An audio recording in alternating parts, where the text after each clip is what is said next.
You guys know that all of the psychics that we have met with and that we're obsessed with are all full of shit.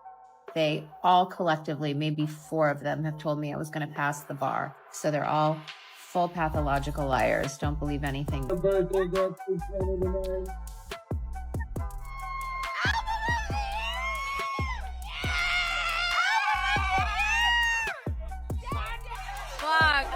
I'm officially the last 20-year-old in the family, and also I've been doing this vlog shit for so fucking long. You guys are so whack for this. You guys, we seriously need to break down what's going on with the Kardashians because ever since Kris Jenner's huge 70th birthday bash, the streets have been talking non-stop. So much has been said on their show, and even more got stirred up by what they posted and then deleted.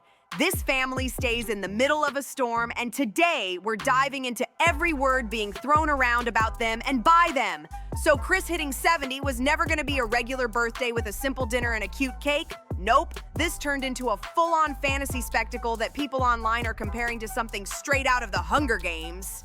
Folks joked about how the crowd had enough money to fix the whole planet, and honestly, they weren't exaggerating. Meghan Markle and Prince Harry showing up to the celebration took things to another level. And not because people don't vibe with them or have opinions about their moves. The real chaos started after Kim and Kris posted pics of Meghan and Harry from the party, and then deleted them. The internet went into detective mode trying to figure out what went down. Everybody was asking the same questions. Did something go left? Did Meghan and Harry ask for the pics to be taken down? Did they not want to be seen at the party? What was the real story? The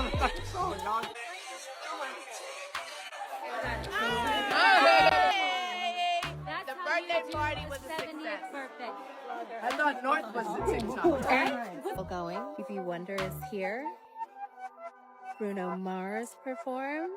And you planned this? I planned it. I'm just so happy. My mom is so happy because she deserves. Or staying in like a safe box for me. I relate to that a lot. Yeah, just like my safe space to not be. It's probably the reason why I don't share as much, just to not be judged or criticized. Or years of that takes a toll on you, and I think at a certain point you're like, okay, I'm gonna do A, B, and C to just protect my. Some outlets reported it might have all been about a consent form, writing that the Duke and Duchess supposedly checked no to allowing their photos to be shared from inside the event. But then a source close to the party came out and shut that down, saying there were no consent forms at all. So now we've got one side saying paperwork caused the drama and another side saying none existed, which just makes everything look even weirder. And honestly, them even being there surprised a lot of people because most folks didn't think these groups were connected like that. But let's talk about the rest of this wild guest list because this party was packed. Kris's 70th was James Bond themed, and it was thrown at Jeff Bezos and Lauren Sanchez Bezos' mansion in Beverly Hills. And you already know how people react whenever the Kardashians link up with billionaires at events like this. When they went to Bezos and Sanchez's wedding, the backlash was loud, and this birthday event brought the same type of energy. People said the whole scene felt dystopian, calling it Hunger Games vibes and let them eat cake energy, like the world's struggling, but these folks are living out a real-life luxury movie. And honestly, some comments had everyone cracking up and shaking their heads at the same time. According to Forbes, at least 9 billionaires were spotted at the party, and the magazine even ran a whole story listing them. They literally titled it, "All the Billionaires at Kris Jenner's 70th Birthday Party," explaining how the guest list included major celebrities and a group of billionaires worth over $500 billion. Those numbers don't even sound real anymore. Of course, Jeff Bezos was there. It was his house. But there were also names like Mark Zuckerberg and Bill Gates pulling up. This wasn't just a party. This was a gathering of people whose bank accounts could buy small countries, and the internet had plenty to say about it. Oprah and Tyler Perry were there too, and of course, Kim Kardashian herself, moving through that room like it was completely normal to be surrounded by people who could buy a whole city if they felt like it. It's wild trying to wrap your head around how casual this level of wealth is in their circle. The whole vibe really did feel like capital energy from the Hunger Games. All these powerful folks partying together while the rest of us are just watching from the outside. And yes, some people kept saying, well, that's who they hang with, and she's just celebrating her birthday. But others were frustrated because they feel like these billionaires could be helping the world instead of stacking their money. Billie Eilish even called this out recently after accepting an award, basically asking why the people with the biggest bank accounts aren't giving back more when she's donating herself. The internet loved her for saying it. But let's get into the parts of Kris's birthday party that people actually did enjoy. Because believe it or not, there were moments from the night that had social media cheering.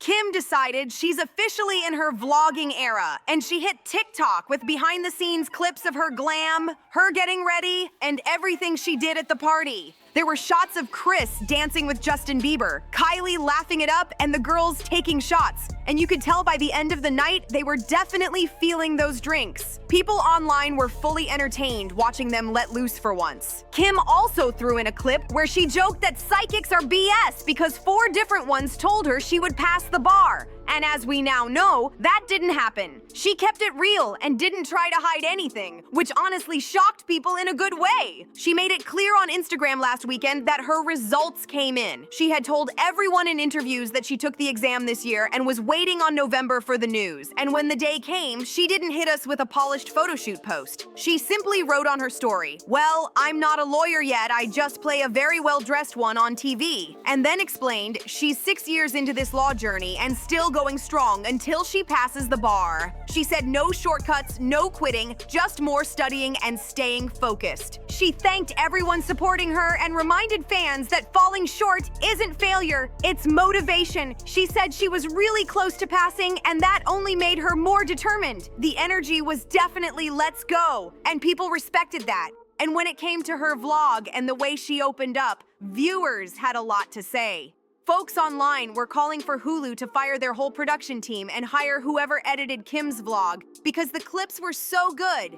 People said the vlog felt natural, like seeing Kim with Paris Hilton, Scott, and Kylie in a real way instead of something super scripted. They were begging, saying, "Kim, this is what we want. Kim, this is what we thought the Hulu show would be." Honestly, the vlog really did feel like the old school Kardashian days before everything became so polished and PR approved. Back then, they were messy, honest, random, and fun. Now everything on the Hulu show is trimmed, clean, and clearly aiming to hit specific storylines. Fans miss that rawness, and this vlog gave them a little taste of it again. And yeah, everybody knows parts of their old reality show were scripted too. But back then, they didn't stress so much about looking messy or making mistakes on camera. These days, everything feels polished, edited, and carefully controlled, which brings us to the latest drama from their new episode. Kim straight up called out Kris and Kourtney for being the worst producers in reality TV because they kept trying to cut scenes from the show. Kim said Kris wanted the fight between her and Kourtney removed, and then Kourtney wanted the whole Dolce & Gabbana drama deleted too. And honestly, I get why Kourtney didn't want that in there. The way she acted had people dragging her, so she probably watched it back and thought, everyone's gonna take Kim's side, and wanted it gone. But Kim claims she pushed hard to keep those moments in because she wants to give viewers a real reality show.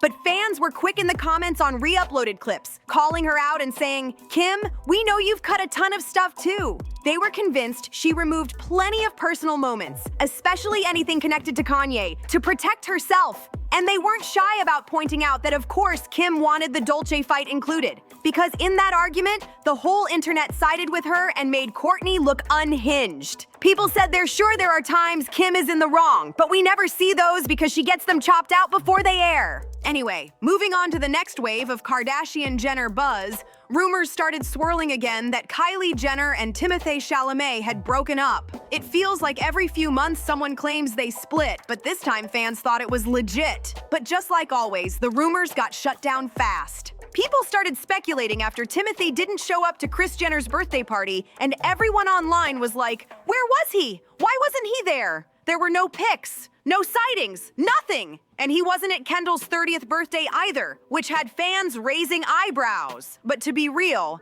Kylie and Timothy have always kept their private moments extremely private. We only ever see them together at sports events or public date nights, never at family gatherings. But People magazine cleared it up, reporting that Timothy didn't attend Kris's 70th because he was out of the country filming Dune, Part 3. A source said the two of them are totally fine and still going strong. They explained that even while he's been working in Europe, they make sure to link up every few weeks and he has some time off for the holidays, so they're planning to spend it together.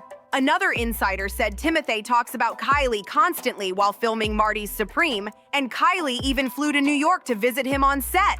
They also met up in London while he was shooting Dune. The source said, they're really in love. And honestly, their low-key vibe fits that energy perfectly. Like I mentioned, they've been super private, and when Kylie went on Khloe's podcast, she didn't name-drop Timothy at all. But she did talk about keeping certain parts of her life protected. And Khloe was definitely fishing when she asked Kylie if she goes to anyone for acting advice, because she's starring in Charli XCX's film The Moment. And everybody knew Khloe was trying to get her to mention Timothy, because who else would Kylie turn to for acting tips besides her Oscar-nominated boyfriend? So she didn't drop Timmy's name at all. But come on, we all know she definitely asked him for a few pointers before stepping into that acting role. And then the wildest moment in the whole interview was when she casually mentioned she's about to have a daughter hitting double digits soon. Like, time is flying way too fast out here. It's crazy how grown her little one is getting, because it truly feels like she was tiny just yesterday. But anyway, that's the latest chaos rolling through the Kardashian-Jenner world, and I need to know what you think about all of this. Drop your thoughts, your theories, your reactions, everything. And listen, don't forget to hit the link in the description to grab that special CyberGhost VPN deal, because it keeps your browsing safe and unlocks blocked content for only $2.03 a month, which is wild in the best way. It's totally risk-free, so check it out today. I appreciate you all so much, and I'll catch you in the next one. But before you go, make sure you like, comment, share, and subscribe to HeatSpill for more wild breakdowns coming your way.